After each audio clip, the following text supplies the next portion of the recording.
injusticia cometida en contra de uno es una amenaza en contra de todos.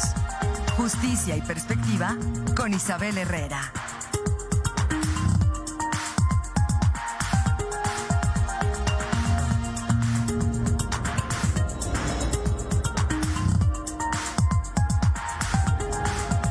Son las 7 de la mañana ya con 58 minutos. Es miércoles y es momento de escuchar la siempre oportuna participación de la licenciada Isabel Herrera. Isabel, ¿cómo estás? Muy buenos días. Es un gusto saludarte en esta mañana de miércoles aquí en este tu espacio.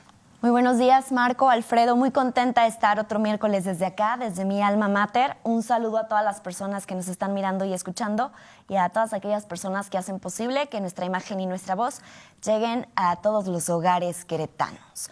Marco, justamente compartirles que el 8 de febrero en la Ciudad de México se aprobó la llamada Ley Malena, que justamente es lo que hoy pretendo abordar desde este espacio.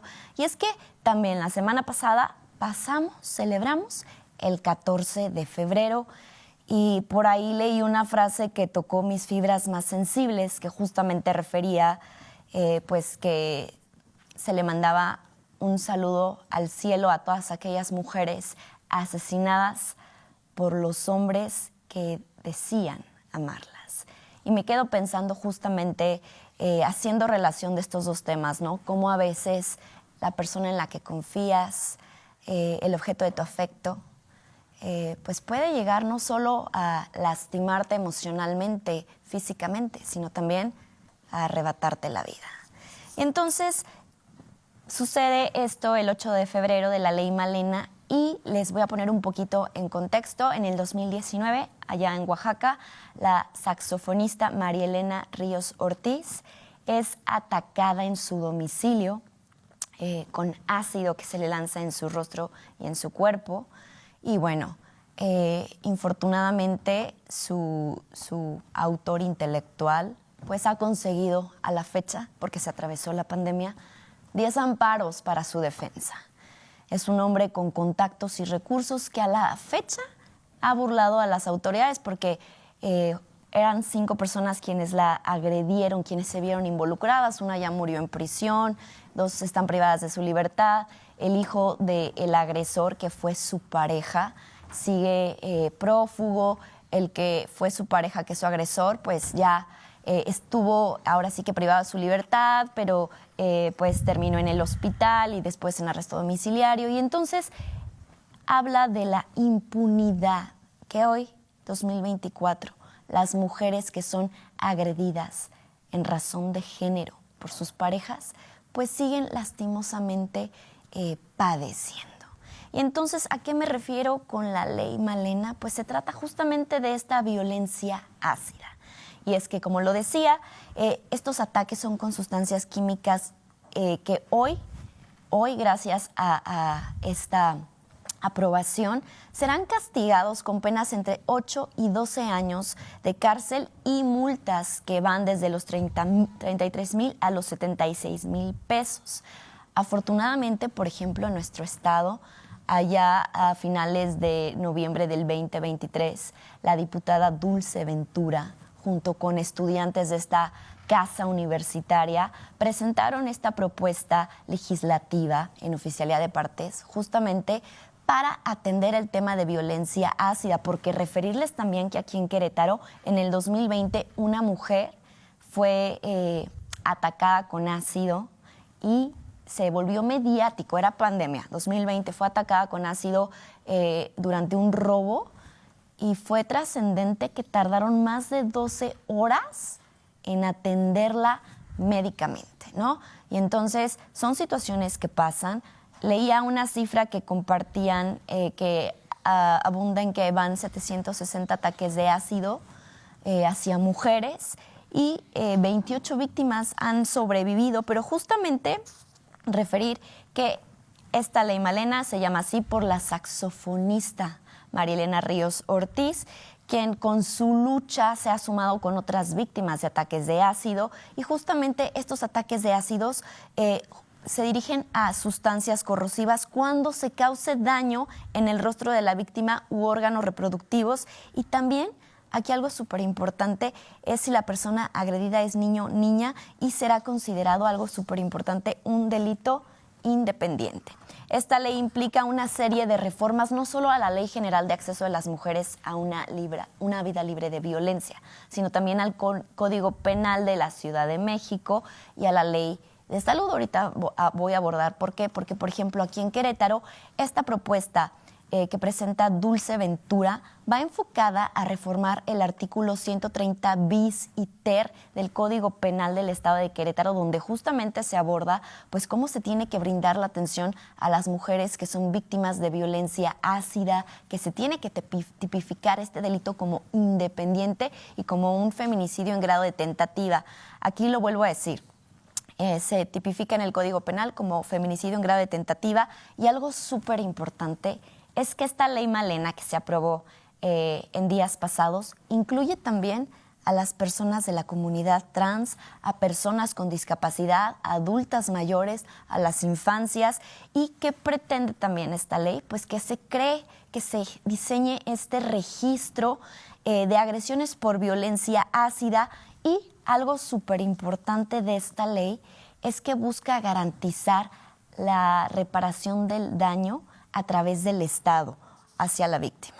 Y lo decía, la violencia ácida no solo es con ácido, es con álcalis, con sustancias químicas corrosivas, cáusticas, irritantes, tóxicas, inflamables, líquidas a altas temperaturas o cualquier otra sustancia que pueda provocar o no lesiones, ya sean internas, externas o ambas. Pero entonces, cuando hablamos justamente de esta ley Malena, se define a la violencia por ataques con ácido como un tipo penal autónomo, es decir, independiente, y se añaden a esta Ley General de Acceso de las Mujeres a una vida libre de violencia, al Código Penal del Estado de México, pues diversas agravantes, porque pues iban de ciertos años la pena privativa de la libertad, pero se pueden añadir hasta 30 años de cárcel por los diversos agravantes, y sí se va a considerar un intento de feminicidio cuando cause esta deformidad o algún daño permanente en algún órgano, ¿no? Y entonces, gracias a esta ley, se van a establecer estos diversos criterios para definir los ataques de ácido, y las autoridades aquí tienen la obligación de llevar este registro de víctimas. Lo importante es que no solo es en Ciudad de México, en Querétaro, ya van varios estados, van 8 estados, incluidos Oaxaca, que están tomando también esta iniciativa, esta propuesta que busca fortalecer el marco legislativo para garantizarle a las mujeres una vida libre de violencia, porque así como se establece la violencia física, la violencia ácida va a ser independiente, va a ser otro tipo de violencia. Y entonces, por ejemplo, en la Ley General de Acceso de las Mujeres a una vida libre de violencia, en su artículo 6, inciso 11, no solo se habla de los diversos tipos de violencias, también se aborda la violencia ácida. En su artículo 36 de esta Ley General de Acceso de las Mujeres a una vida libre de violencia, se le solicita a la Secretaría de Salud en este apartado, en el artículo 36, párrafo 5, diseñar programas especializados para atender a mujeres víctimas de violencia ácida. En su párrafo 5, inciso ter, pues se pretende que el personal de salud lleve un registro y remita información sobre las personas atendidas por violencia con ataques de ácido. Y, por ejemplo, en el Código Penal del Estado de México, del Distrito Federal, en su capítulo 2 bis se refiere sobre las lesiones por ataques con ácido, con sustancias químicas o corrosivas, pero en su artículo 135 bis dispone: a quien por sí o por interpósita persona cause a otro daño en la integridad física o en la salud, utilizando para ello cualquier tipo de gas, compuesto químico, ácido, álcali, sustancia química corrosiva, etcétera, la pena aumentará en tales situaciones. Entonces, justamente también el Código Penal del Distrito Federal, en su artículo 135, párrafo ter, refiere: cuando las lesiones por ataques con ácidos o similares sean cometidas en contra de una mujer en razón de género, la pena establecida en el artículo anterior aumentará hasta en una mitad. Y entonces justamente referir que hoy 2024, cuando nos topamos lastimosamente con estas cifras, porque vivimos en un país que asesina a sus mujeres. Hace rato mis compañeros compartían en este espacio, infortunadamente, esta mujer que fue asesinada en un lugar público, el Jardín Cenea, ya se condenó al responsable del delito, de esta conducta ilícita. Afortunadamente fue como homicidio, pero bueno, el responsable ya va a purgar su pena y vamos a tener un agresor menos en las calles. Las cifras nos dan la razón y es que infortunadamente los hombres, los agresores, cada vez se ponen más creativos al momento de querer lastimar, dañar a quienes decían amar. Porque aquí en el caso de María Elena fue este señor que pertenecía a un partido político, que era un diputado, que contrató a otras personas, a trabajadores de la construcción, quienes fueron quien la afectaron, estando ella en su domicilio, tras el engaño de atender a unas personas para brindarle una cita con respecto de una consultoría para tramitar su visa. Y entonces son 5 responsables, uno falleció dentro de la prisión. Este hombre pues sigue tramitando amparo, su hijo sigue prófugo, los otros 2 están detenidos. Y entonces nos habla de una impunidad. Y es momento de hacer reflexión de qué estamos dejando, qué estamos permitiendo. Y hoy me voy a despedir con esta frase que justamente refiere. Teníamos 2 opciones, estar calladas y morir o hablar y morir.